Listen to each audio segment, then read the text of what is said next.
Hello, Alan. It's Rick Marvin. Hey, Rick. Hey, Ray. Rick, you got up. Johnny, you can So go ahead impressed whenever you you got want. up. Okay. Sorry, I didn't get that. Johnny, we're good. Hello. I'm so impressed you got up early, Rick, to join us. I just made it, so I thought. Stop. Yeah. All Hi, right, Dan. we're ready. Here we go. Hello and welcome. My name is Joni Spain, and I'm a career advisor in the Office of Entrepreneurship and Career Development at the Jacob School of Music.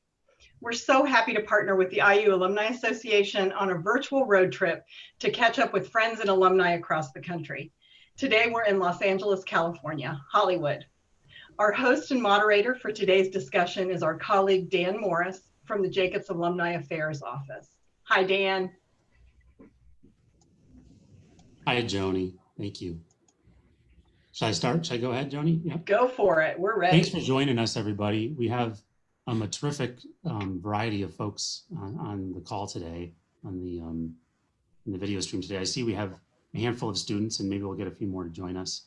We have a terrific panel of both alumni and friends that are here to join us, all LA based and all forging careers at different stages of their careers in Los Angeles. And they all have really terrific perspectives to share with you all about what it's like starting your career in Los Angeles and trying to make it as a musician or as an engineer or as a dancer. And we're excited to hear from them today. We're going to start off with Deuce Teveno, who is the vice president. Let's see, sorry, I have Deuce's bio right here.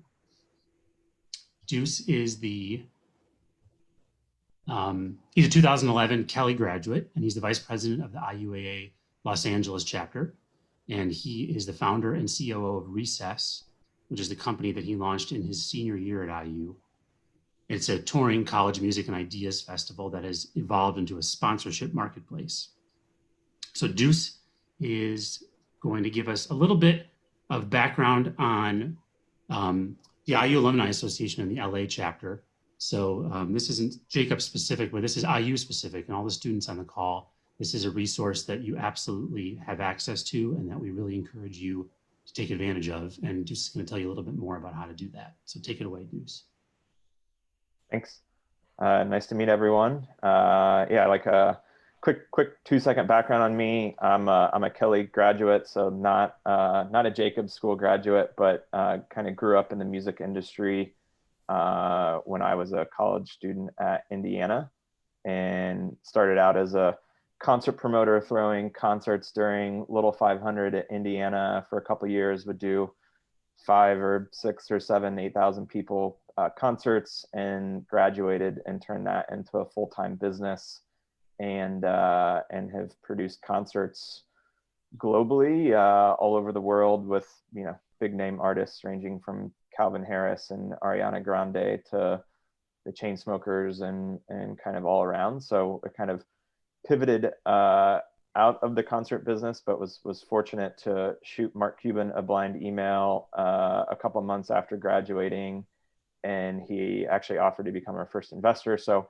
I've been fortunate enough to be supported by a ton of great Hoosiers, even starting back to when I was college. And that's kind of how I got started when I started getting involved with the IU Alumni Association. I actually ran a club through Kelly that was called the Business Careers and Entertainment Club, where we focused on helping kind of bridge the gap between the music and the business industry, because I knew I was a terrible musician and could never make it as a musician. So I got involved on the business side of things, and we planned a networking trip out to Los Angeles with about 12 students, and literally called every single person on the IU alumni directory, and ended up getting all the way to like the VP of Sony Music and the founder of Warped Tour, and all of these amazing people that we had no connections to or no way of knowing. But the IU Alumni Association chapter president at the time helped us kind of leverage the IU network and get connected, and a bunch of us ultimately ended up getting internships from that trip, and kind of launched all of our careers in the entertainment world. So you know, we've been supported by a lot of awesome Hoosiers. And when I moved out to LA after graduating back in 2011, I started getting involved in some of the events, just going to them casually. And then about a year and a half or 2 years ago, got more involved in kind of creating a quarterly speaker series that would bring together, you know, thought leaders and in the space that we're alumni. We've done a number of different events, but I think like generally the goal of the IU Alumni Association is just kind of continue fostering the relationship and bringing together all of the amazing Hoosiers out here and kind of keeping the Hoosier spirit alive. So we do a number of different things as an alumni association. Our board is probably about 12 people. I've served as the vice president for about the past year and a half, maybe.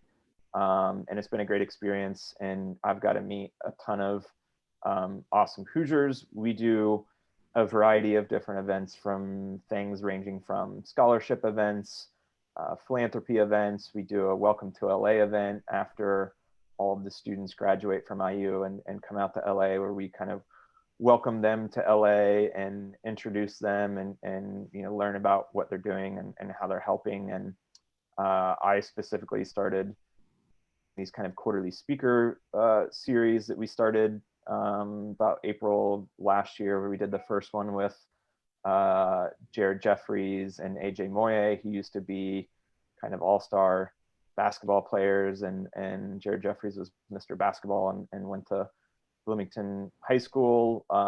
We've done one with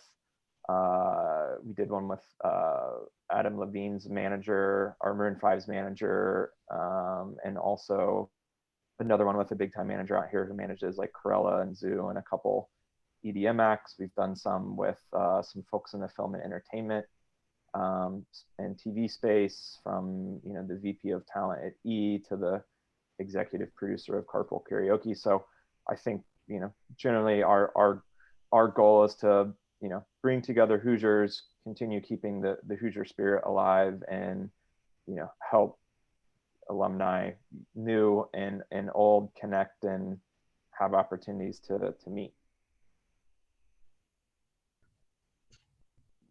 Excellent. Thank you, Deuce. And in the chat, Joni thankfully put in there a link to the LA chapter for the Alumni Association. So please, students and even our panelists, who are mostly our alums and some friends, everyone can use that. This is not something that just students can use, or just new students, or just young alumni. Doesn't matter, you know, where you are in your career. It's just a great resource. And you know, this time of age, and this is really probably a theme for this, what we're going to talk about today, but networking is really important. It's really important to take advantage of relationships because it's a wild, wild world out there. And more relationships you have with people you can trust are really going to benefit you. So to get used to that as soon as possible, I think is going to be really positive for everyone's experience.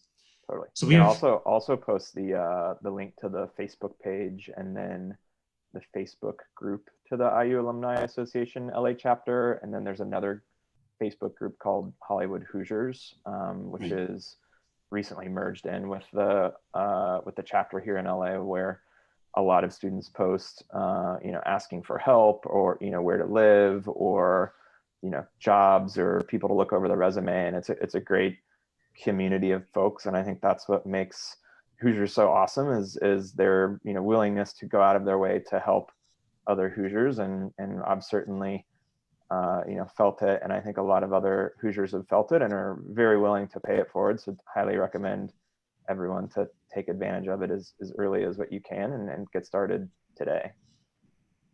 Excellent. Thank you, Deuce. So we have, in addition to Deuce, we have 5 panelists that are going to talk today. And we'll get to hear from everybody, and we're hoping that this will be a nice conversation. And all of the students and young alums that are on the call, that are in the audience, please feel free to use the chat to drop some questions. If you just think of a question while somebody's talking, and even if it's not related to what we're talking about, put it in the chat so we can get to it at the end. We really want this to be a back and forth. We want to answer as much as we can and the things that are on your mind. I'm going to just quickly do an intro on all 5 of our panelists. And then we'll get into our discussion just to give you guys a background on who's joining us today. When I say your name, panelists, just do me a favor and just keep your hand a little raised. First, I'll introduce Ray Yee. And Ray is not an alum of IU, but he has been kind. A friend, right, Dan? We call you a friend. Yes, you're technically a friend. It's not his fault that he's not an IU alum. We won't hold it against him. But he is, I mean, truly the definition of a real friend. Ray's a terrific guy. He is connected to IU through some of his clients and us that we've become friends with since we've been working in LA the last few years. The quick bio on Ray is that he's the founder and principal of Measured Management, which is a composer and artist management company that represents music creators for visual media. In this capacity, he oversees the needs of his clients, including branding, career development, royalty, and administrative services. Prior to this, he served as the Assistant VP for Broadcast Music, Inc., which you all know as BMI, and he was in the Film and TV Creative Department. He's been a guest speaker at the Hollywood Reporter, Billboard Conference, various university activities down in the LA area like USC and UCLA. He also serves as a board member for the Hollywood Bowl Society and on the board of Education Through Music Los Angeles. So Ray has just great connections in the industry in Los Angeles. Next, I'll introduce Brian Berger. Brian is Brian's an alum. He's a recording engineer alum, and he is currently a freelance supervising sound editor and re-recording mixer. And he works a lot with Buffalo 8, which is a post-production studio in Santa Monica. Next, we have Warren Hagerty, an IU alum and a cellist. He's a native of Southern California and a proud graduate of the Jacob School. And he was the founding cellist of the Verona Quartet, which a lot of you students might have heard of and know of. And he was recently appointed the principal cellist of the Pacific Symphony. Next, I have on my list Rochelle Chang. Hi, Rochelle. Rochelle moved to LA in 2014 after she graduated from Jacobs with a degree in ballet. And she dances with the American Contemporary Ballet. She's performed principal roles as well as helped to start their education and outreach program for underserved youth. And this is what I'm really interesting about Rochelle is that outside of ballet, and we'll probably touch on more stuff like this, but outside of ballet, she serves as a private tutor and a piano teacher, which I think is a really interesting and a cool kind of cross-section of your talents. And then finally, I'll introduce Dan Levin, another Jacobs alum who composes, arranges, and orchestrates music for film, stage, orchestra, jazz band, chorus, anything else you can think of, any other media and ensembles, Dan can do it. He's also active in the academic world, teaching music theory, film scoring, jazz arranging, and composition at Musicians Institute in Hollywood. So that's our terrific lineup today. Thank you all for joining us. I'm going to start with Ray. Ray, as the non-alum, but as the only panelist here that really works on the representation side and is really knee-deep in the business side of it all. Everyone is knee-deep in the business side, but I mean, you really have, just a vast amount of experience on that end. And with helping artists start their careers and maintain careers and be successful at their careers in LA. I'd like to start with you and just kind of give us an overview of what your perspective is for young students or young alums that are thinking about coming out to LA. It's really kind of interesting that, pre-pandemic, middle pandemic, one of the biggest questions that I get asked is, do I really need to be in LA? And really the question of geography, how vital that is. And prior to, I don't think it's much different, I really do believe in, like Dees was saying, so much is predicated on relationships. And I've been a strong advocate of, maximizing opportunities. This is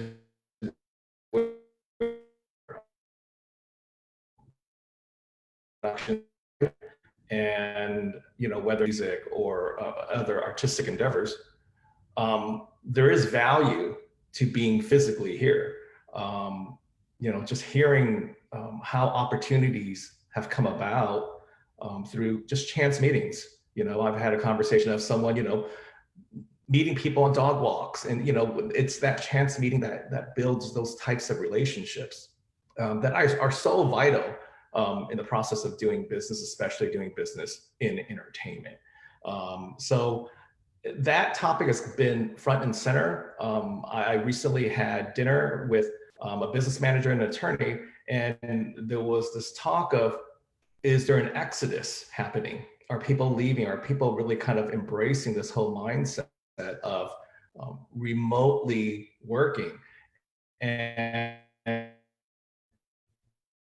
to an extent, yes, it is there, but for someone starting off in their career, I think it really is about getting as many opportunities as you can and maximizing, like I said earlier, those chances of getting in front of people, because in the end, this is a relationship business.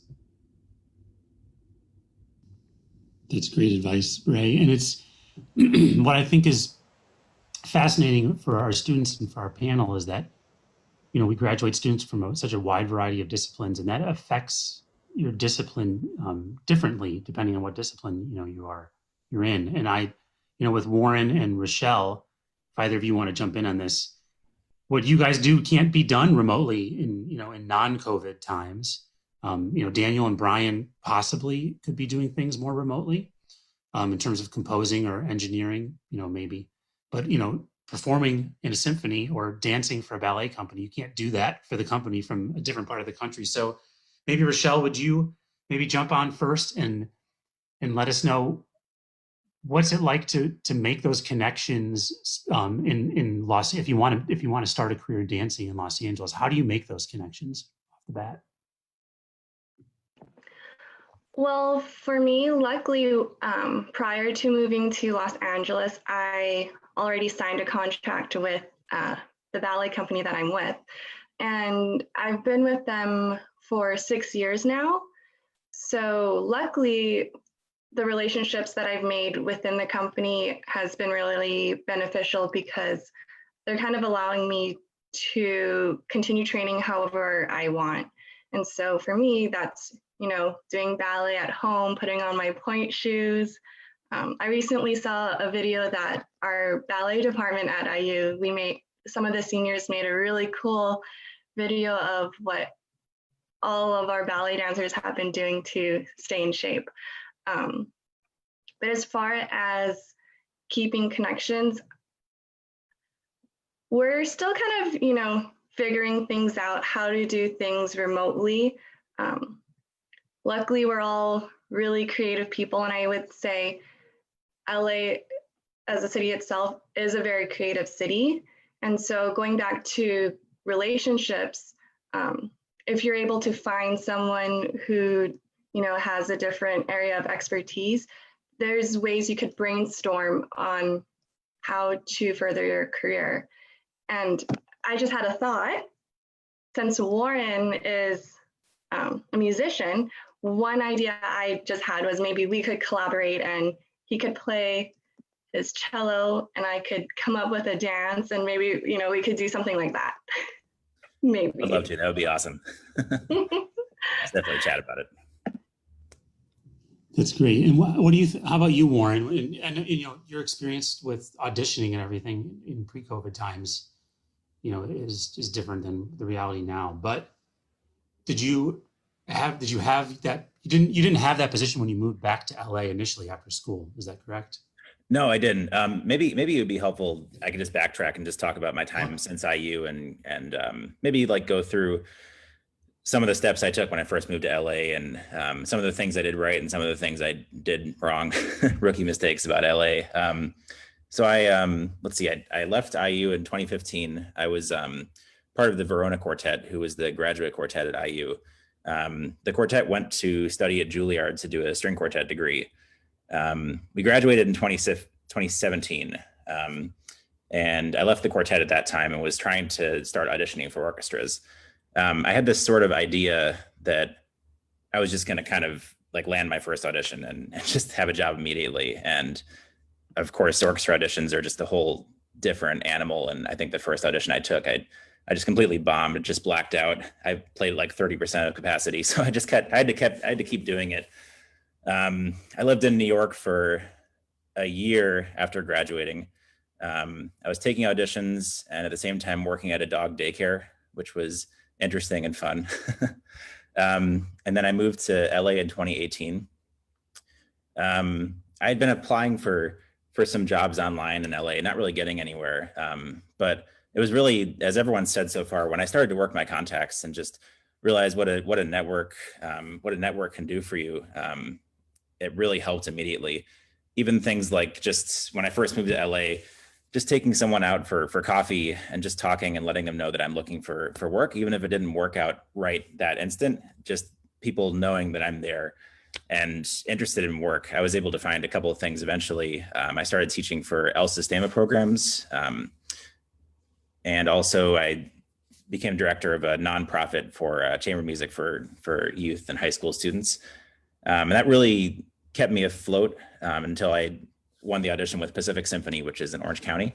And those connections, again, I mean, Pacific Symphony has been so gracious and supportive during the whole pandemic, but like all orchestras, we're figuring it out, and it's hard to do anything besides recording from home, which is not the same for orchestras. Even though you can still make great art together, it's still not the same as being on stage together. So really, again, during this time, leaning on those connections, a lot of which came from IU. It's, there's a benefit to IU being this huge school. There's IU alum everywhere, and there are so many in LA. And during this time, leaning on those connections, and like Rochelle said, talking about how we can work together and find work has helped me to kind of keep busy during the pandemic, and in one specific way to expand my teaching. And I'm doing a lot of teaching remotely from home, whether it's private students or still working for some of the El Sistema teaching like group music classes. So again, as everyone has said so far, I think it's just all about connections and just keeping those relationships. It's so vital.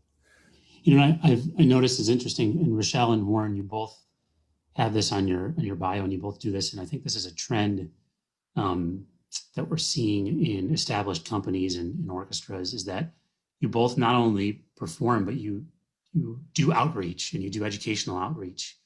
Do you find that is something that orchestras and ballet companies and the like are looking for when it comes to finding new talent for them? Are they wanting you to also have the ability to get into the community and to work that way?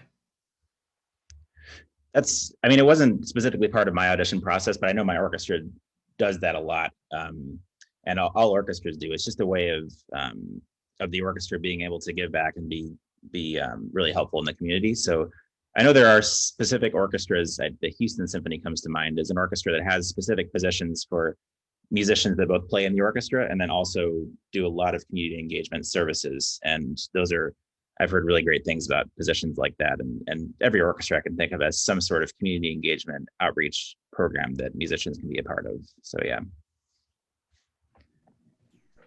For me, our ballet company, I would say, is fairly young. We're in our 10th virtual season now.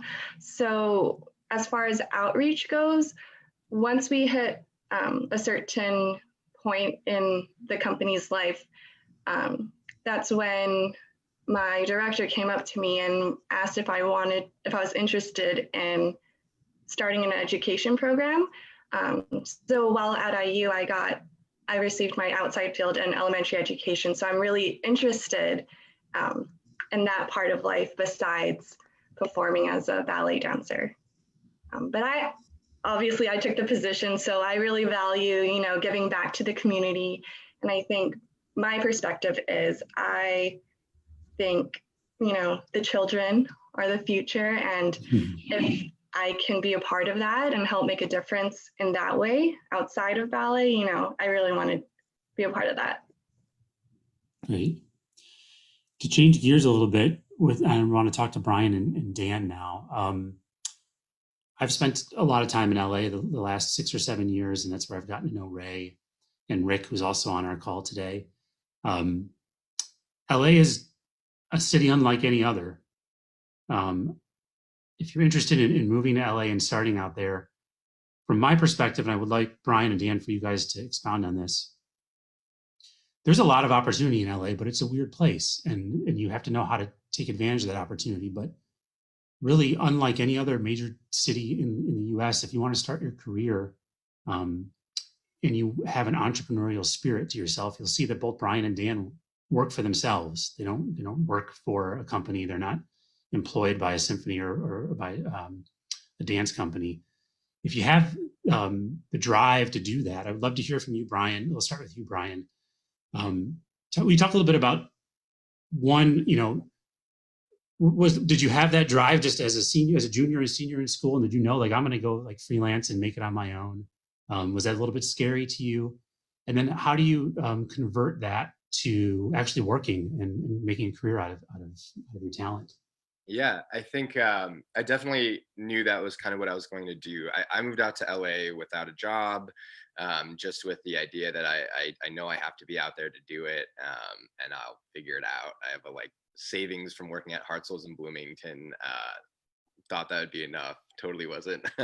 Ice cream savings? You thought ice cream savings? Yeah. But you're right that you definitely need an entrepreneurial spirit to be able to freelance, and a lot of the work out here is freelance and that kind of thing. I think when I first moved out, someone had told me that had been living there, your first year is going to be kind of a free fall year. So prepare for that it's going to be you kind of figuring out the city, figuring out kind of what you want to do within the city, kind of figuring out the network. It's like a lot of figuring stuff out. And it takes a while to not only find a job you like, but figure out the specific place in within the industry that you want to be in. So for me, my first year was trying out a lot of stuff. I worked at a music studio for a while. Realized pretty quickly, even though I got to work with some cool people, I didn't like that lifestyle, and it wasn't really for me. And I had known I kind of always wanted to be in the film industry. So it was me sending kind of applications out to a lot of post places and trying to find a foot in the door kind of job. And from there, it was just like everyone's mentioned, kind of growing connections and networking and building connections. I think when you're out there, it's important to actively look for people whose careers you kind of envy, careers that you maybe want to replicate, and kind of trace back to see, well, how did they start? And even reaching out on platforms like LinkedIn is super important. But I also think beyond that, it's also important to be vocal about your goals and your career goals to folks you're working with, because you never know who might know someone that could help you out. I think sometimes people are kind of shy when they first move out, either shy or embarrassed that maybe their goals are too grand or something that they don't really want to actively talk about in their day job or something like that. But I think it's really important to do that. I know I started working for a specific studio because I'd mentioned I wanted to be a re-recording mixer, and someone was like, well, I know of this studio down the street that's really small, but they might be needing some people. And it was a total kind of word of mouth thing. So I think it's really important to be, vocal about that kind of stuff. And for me personally, I got one gig, and that's sort of as a freelancer, that's sort of how it goes. You get one and you have to work your butt off and work really, really hard and hope that it's good enough to impress for the next one, and then the next one and the next one. And eventually you kind of build up clients and you build up kind of trust and respect, and you're working steadily. But it's definitely weird. It's a weird network to navigate. And like you said, the opportunities are totally there. It's about getting creative and being really kind of a self-starter and working super hard and finding those opportunities. I would say oh, go ahead. No, please go for it. I would also say that something that I've realized more and more the more I do it, especially in the industry I'm in a freelance world where you are kind of in a really competitive network. It's really, really important to find something I know it's super cheesy, but something you really love to do, because the amount of work that you have to put in and the amount of hours that you have to put in, there's no way I would be able to do what I do if I didn't absolutely love my job. And I know for me, it was worth finding some of the stuff I didn't want to do, trying stuff out and figuring out what it was that, okay, I really enjoy this. I could put in a 15-hour day just because I love doing it. And that's sort of like the bar that has to be set for a lot of freelancers out here. That's great. And Dan, you know, Brian's on the post-production end, right? And he's in the studio working behind the board or behind the mouse in the computer. But Dan, you're on the other side of it, and you're writing music, right? And you're orchestrating, and you're creating that music from the front end. Do you have a similar experience? Have you had a similar experience than Brian has had? And how is it different? Kind of finding that rhythm of consistent work from that end of things. Well, that's kind of the challenge is finding the consistent work, and especially once you get out of school. And for me, it's sort of been, we all know the 6 degrees of Kevin Bacon. It's always been kind of jumping from one connection to the other connection.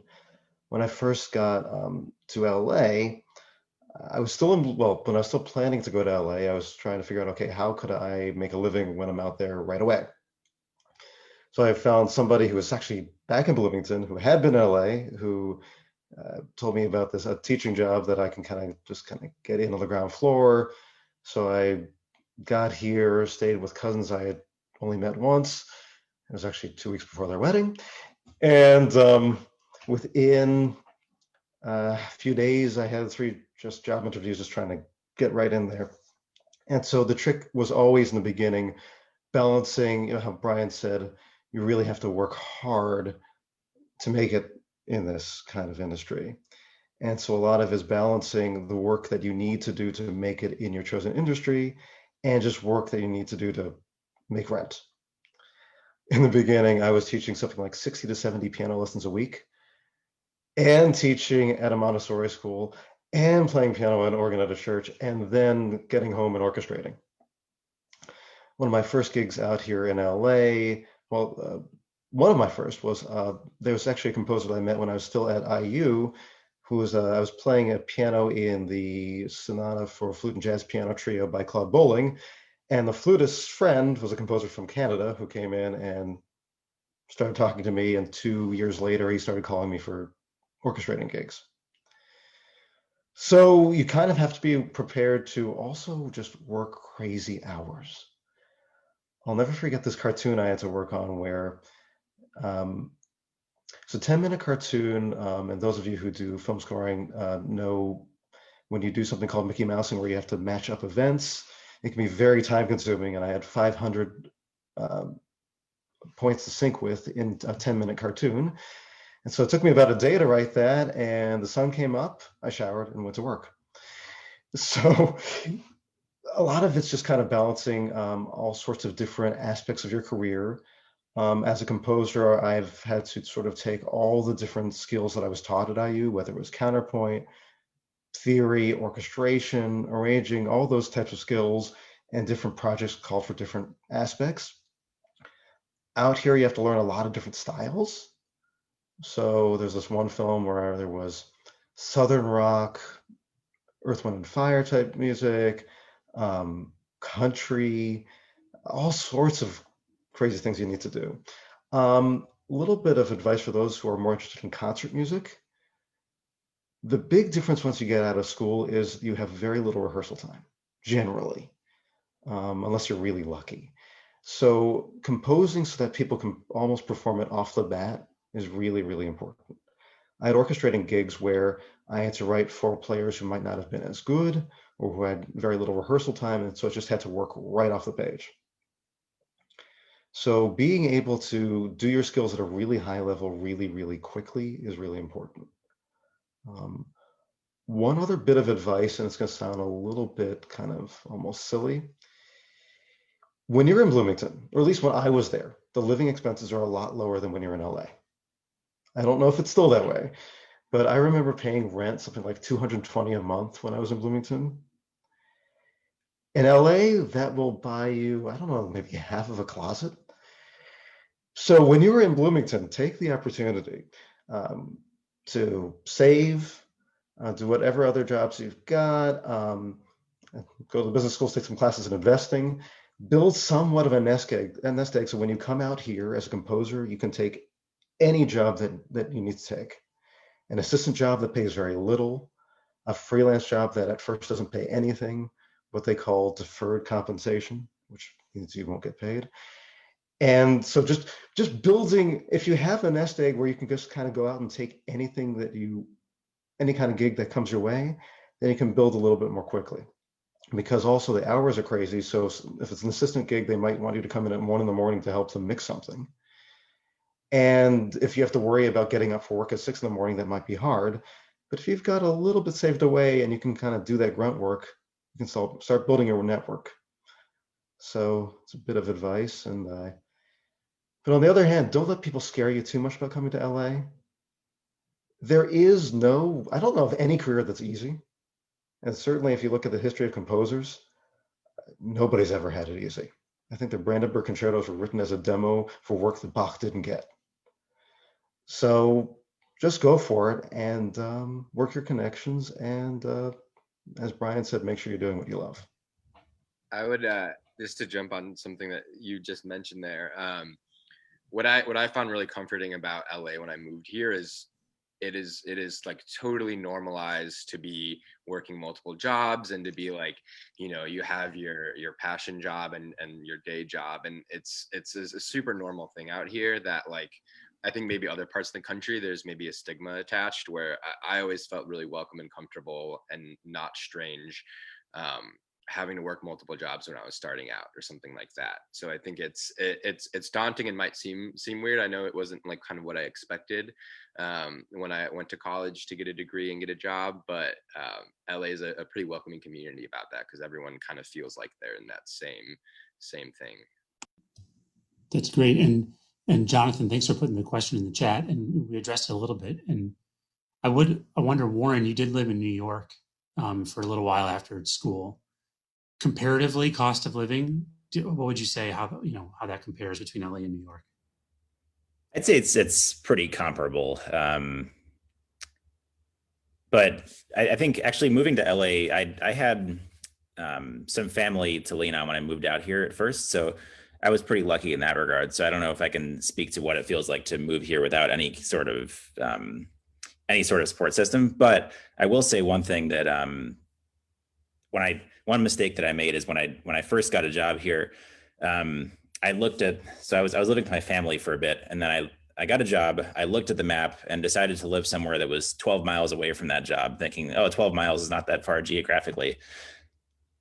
Traffic is, it's terrible. That's a 10-minute drive in Bloomington.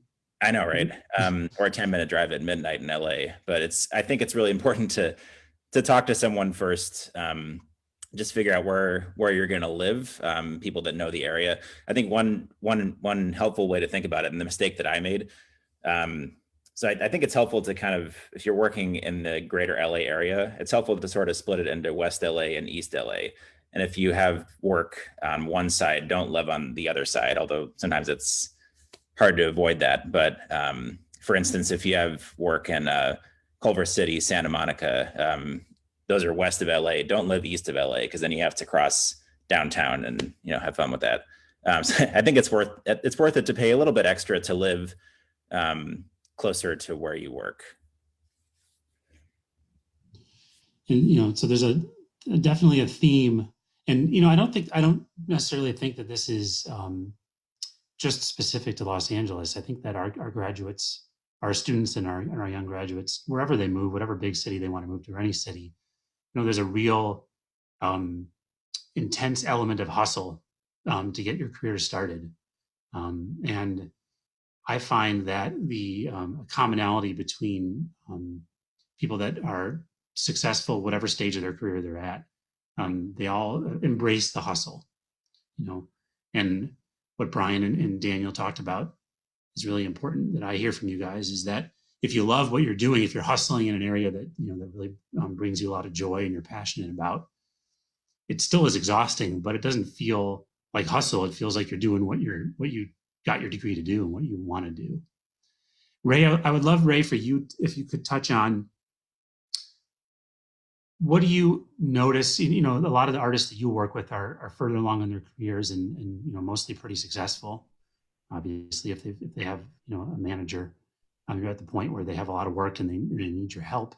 What do you notice as a commonality between all of them? to get that they've gotten to this point in their careers?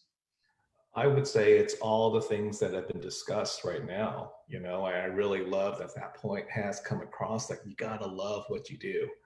And that's the only way that you're gonna survive. As Brian said, the first year free fall, which I love, you know, because that is kind of throwing yourself off the deep end at that point. It really, you know, it really is kind of echoing a lot of the things, you know, Daniel, you went through this whole process, you know, it's about saying yes, and grabbing any opportunity you can get on the call, and Nick Barr or Blake Neely or anyone else that is kind of established, they can all trace back. There's probably a thread of everything that's being talked about is saying yes. Take the orchestration gig, take the programming gig, take the personal assistant gig, and you know, at the very least, put yourself in proximity for things to possibly happen, and for you to possibly get to, you know, cross paths with someone who's going to see what you're doing and be excited and say, hey, you know what? I would love on my next project that this is going to. I cite this example of Ludwig Göransson, who won the Academy Award, won the Emmy, won a Grammy. And I met Ludwig when he was a student at SC. And his project with Ryan Coogler was, I believe, Fruitvale Station. And the question was like, how did you guys meet? Like, how did that all happen? It's like, we were college buddies, and he was in the film school. And, you know, we both said that, you know, when he got his big picture, I would do all the music for it. So, you know, it starts at a very early stage. I'm sure that Ludwig at the time didn't have, you know, visions of Ryan being who he has become. And it really is investing and really just taking these opportunities to just, you know what, I say yes. So to your question, Dan, that has been replayed on so many levels with anyone who's found success in the composing business, and I'm sure in other areas. It really is rooted, you know, in kind of an early stage of career. So that's one of the things that I would, and I want to jump back, something that Daniel was talking about too, that I really want to bring in. And this forum is just a great example of what you should be seizing on, you know, as a bit of advice. Like when you kind of land in a city, it really is about familiar faces and people that are going to be there to lend that helping hand. So this alumni footprint here in LA for you guys, it's fantastic, and really take advantage of it. And people that are in the music side, composing side, there's BMI and ASCAP have their relations teams there. They're there to help as well and grow and nurture. There are organizations like the SCL that Rick Marvin is on the board of as well, to help and to kind of seek out some of these organizations to kind of have, you know, a place to go to and to be exposed to, you know, different things that can present itself are very important. That's great. Thank you, Ray. I think it'd be interesting to ask our panelists, and if anyone else, any of the other audience members want to have any other specific, really any specific question. This is your, like kind of everyone's saying right now, like this is the time. If you have a question that you're like a little bit shy to ask, or you're not sure if it's on topic, this is when you do it. Like the time is now to ask it, and start getting used to asking questions, even if you're a little bit shy about it, because the worst thing that happens is that you get an answer that you don't like, but at least you asked, right? I would love to hear from Rochelle, Brian, Daniel, and Warren. I'll start with you, Rochelle. It's such a strange time right now. We can't ignore it. Can't, you know, act like that things are going to immediately go back to the way they were pre-COVID. But there's in Los Angeles, with the entertainment industry and with the real embrace of arts out in LA, I think that it's a safe bet that when things become more normalized again, LA out of all cities is going to be a place that's going to really embrace bringing the arts back. I mean, it's the heartbeat of that city. Live music is such a heartbeat of that city. There are just wonderful symphonies and the Hollywood Bowl and smaller ensemble groups. Like it's a city that loves the arts, right? So if you're going to have a city in America that's going to come back with arts thriving, to me, it feels like LA is the place that it's going to be. So with that in mind, we'll start with you, Rochelle. Can you speak to maybe what you're excited about in the future of your discipline and in your career, and maybe like what's keeping you dreaming at night about what's next for you and what you're excited about in the area of dance in LA? And Nathan, we'll get to your question afterwards. Well, I really appreciate that you think LA, will be the one to bring the arts back, because that makes me excited to hear, your thoughts. So what I'm excited about, first of all, is, being back with all my people and seeing them and dancing and just being there in person versus virtual, because we all know it's so different. Trying to make connections virtually, but I guess the thing that I'm most excited about is we have thought of new creative ways to, perform and to share our passions. And so one thing I guess I'm really excited for is to continue to see what else we'll come up with. I don't want to talk too much about what we're doing because I don't think I'm allowed to say, but it is going to be really exciting, in the next couple of months to see how creative, we all are. Yeah. That's great. How about you, Brian? What's exciting for you? What are you looking forward to in your side of the industry, and what excites you and is going to continue to motivate you going forward right now? Yeah, I think, I'm specifically in the film and TV industry, and we're seeing like the boom of streaming and sort of the new thing. And my girlfriend, she works for Disney, and they just restructured their whole media around Disney Plus. And I think that just provides a lot of opportunities for sound editors and sound mixers. I think on a personal level, I've been supervising and mixing features for about 2 years now. I graduated in 2017. And so I still feel like every new filmmaker is like a new exciting opportunity that leads to 3 more new filmmakers. And I think I'm still young enough in my career, and maybe it'll always be like that everything feels like a new opportunity. I think in general, LA also, I remember feeling like the city itself kind of feels like that. Like there's always that opportunity that's just around the corner. And it's not like a false sense of that. That's truly how it is here. So I think that's what I'm excited about. Just kind of seeing more content coming out and more filmmakers being creative and having the money to be able to make really, really interesting things. That's great. And I get that sense too, that, everyone, COVID has proven that streaming from home is kind of a pandemic proof business model. Now, the tough part is the production, right? And so we know that that's been, really disturbed by COVID, but it has really opened up a lot of opportunity, and that's where a lot of the money is flowing right now in the entertainment industry. And every single thing that is on the screen, whatever screen you're watching, just about every single thing has music, right? And so, Dan, you write a lot of that music, and that's what that's what your passion is writing music. What are you? Is that something that you're excited about too for the future of composition? Is the streaming boom, and what else is exciting to you? Definitely the streaming boom is providing a lot more content, a lot more shows. There are just so many of them, especially when we're in pandemic and we watch so many shows and we get through so many.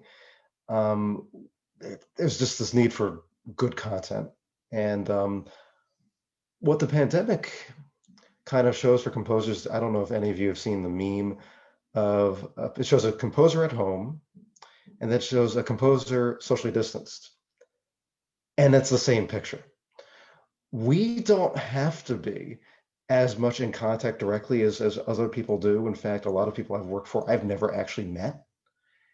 And so it just, in a certain way, it lowers a little bit of the, that's what the bar in terms of how close you need to be in proximity so that you can work on projects all over the place. I mean, now that we're looking at streaming services, there are a lot of shows that I watched that actually originally were made in Britain or Canada. There's a show, I think, on NBC this fall that was originally on in Canadian television. And so it just shows how much music there is, how many shows need it. And I think it'll be a good opportunity just because also people need variety. And with more variety, the way you get more variety is more composers, more viewpoints. And LA, it's where people go to kind of have to realize their creative dreams. And so out here, there are always going to be people who are going to want to do that. And so what Brian was saying before about lack of a stigma that way, once the pandemic lifts, it's going to be a sort of like, oh, finally we can work on certain things.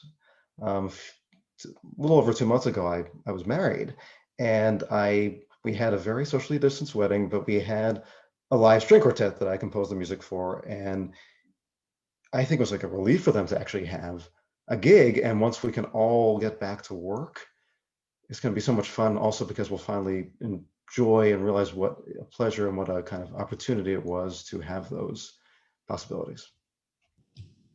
That's terrific. And that's a great segue to you, Warren. I mean, obviously your main, very intense gig is with the Pacific Symphony, but are there other things, outside of the obvious of the symphony opening up again and you being able to perform there? Are there other live music, live performance opportunities that would be exciting to you that you feel like is a motivating factor for you once things open up again?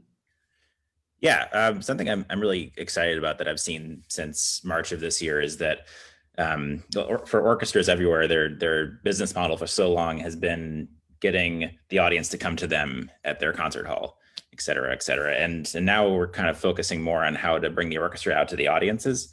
So my orchestra, the Pacific Symphony, we're really talking about finding alternative venues, smaller venues, breaking the orchestra up into small socially distanced groups and really in that way really engaging the community in that way. So I'm excited I believe that spirit will continue once everything gets back to normal.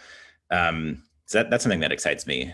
There's one on a slightly different note. One thing I wanted to add is that it can feel a little bit scary moving to a big city like LA or New York right out of college. But I think one thing that makes it easier to start off in LA is just the fact that it's such a big field and there's so many people, such a big network to work with and people to talk to. I think in a way that actually could make it a bit easier to start up out here as long as you're really, again, making all those connections and just talking to people that you know. And IU alumni are everywhere, especially in LA. Yeah. I have one thing to add to that. Prior to LA, I was really shy and really afraid of a lot of things.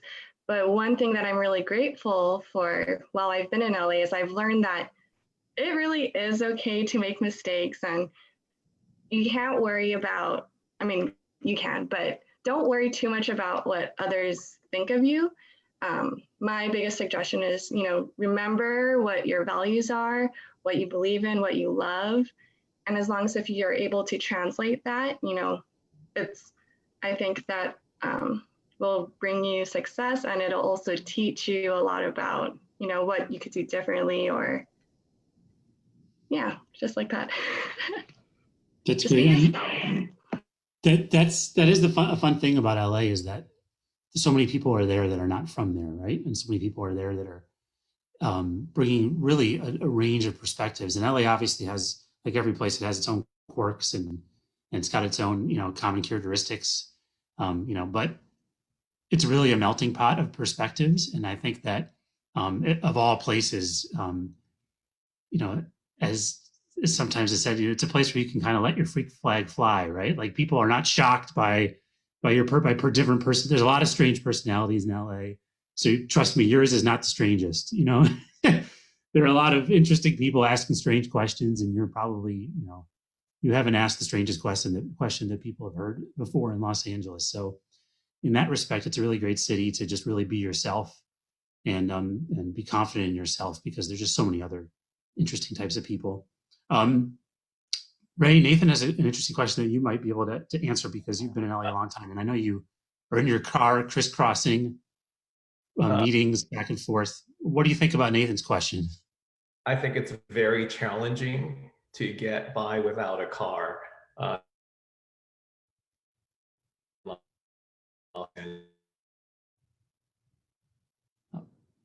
Oh, shoot. We lost Ray. Ubers and other forms of public transportation, but that can start tally up.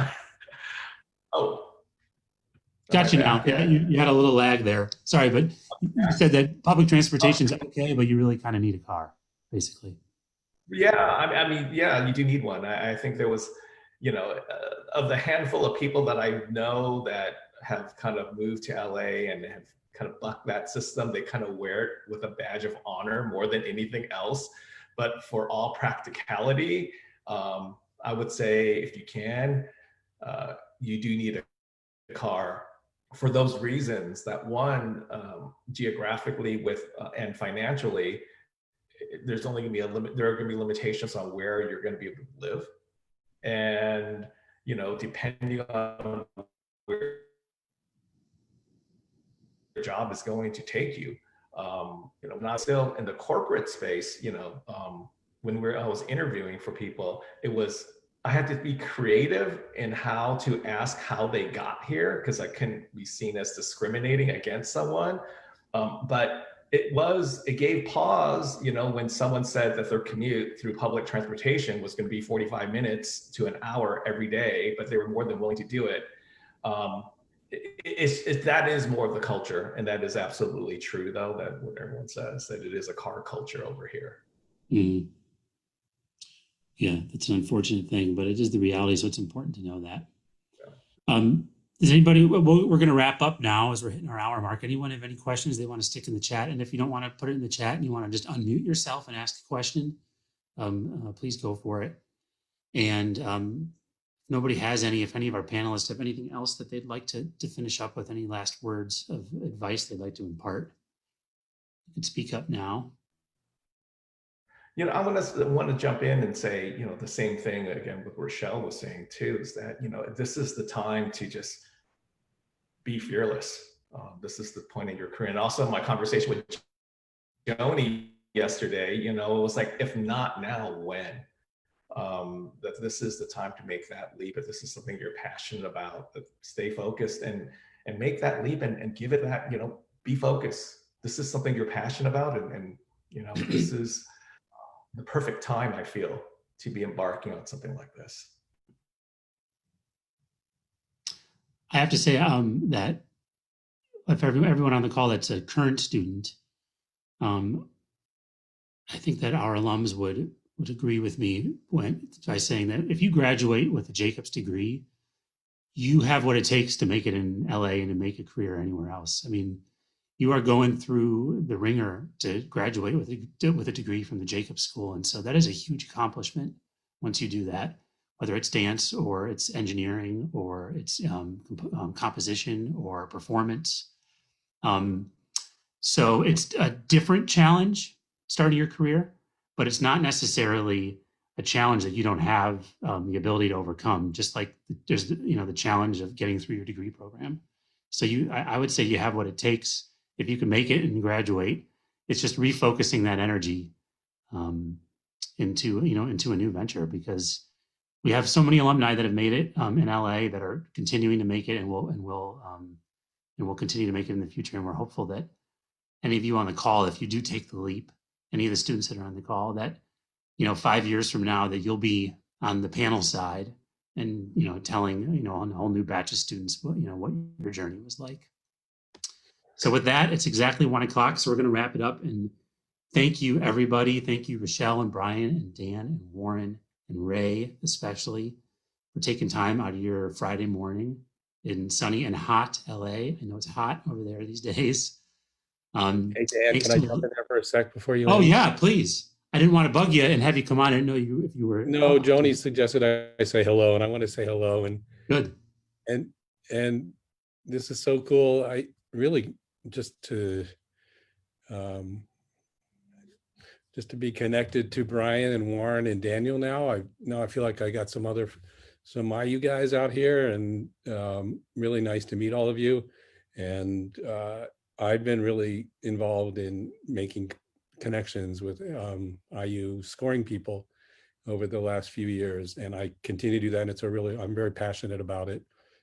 So I'm going to put my contact stuff in the chat, and please, all you guys, reach out. And I live in Studio City, and I'd love to be connected with everybody, not only who's here, but who is on their way here, and would like to get some more info on, if you can believe it, 40 years from me leaving Bloomington and being here and being in the business. So kudos to you guys that are here, and I remember those days well. So hang in there. It's all good. It's a great place to be. I've had a great time. Thanks, Rick. And that's Rick Marvin, who is an alum. Let's see, 1970. Yeah, but Rick is a wonderful, wonderful friend and alum of ours who sits on our Dean's Advisory Council. And he and Ray actually work together. That's how I met Ray. That's how Ray has come into the IU Jacobs family, is through Rick. So just for all of you to know who Rick is, that's Rick. And Rick is just a wonderful person. That please lean on him. And anyone else, if any of the students want to get in touch with any of our panelists, shoot an email over to Joni or Alan, and they'll put you in touch with them. No problem. That's what we're here for. So at that, happy Friday, everyone. Hope you all have a great weekend, and hopefully we'll see you soon. Hopefully I'll be able to get out to LA and see all of you guys soon, as soon as it's safe again. Take care, everybody. Great, fantastic. Thank you. Congratulations all. I ended the Facebook Live video as well. Okay, It's thanks, Joanne. what a fantastic conversation. Really, really excellent. And just to see good friends chatting and having such a wonderful hour together. Thank you so much. Thanks, Dan, for leading the conversation. And for all of you making time to be with us and reconnecting with Bloomington, which we really, really appreciate. And making new friends, hopefully. Who knows, some of the connections you're making now might lead to some very productive projects. Who knows? And Rick, it's great to have you with us as well. Thank you so much for everything that you're doing for the Jacobs School of Music. Yeah, okay. And Joni, thanks for organizing all of this as well.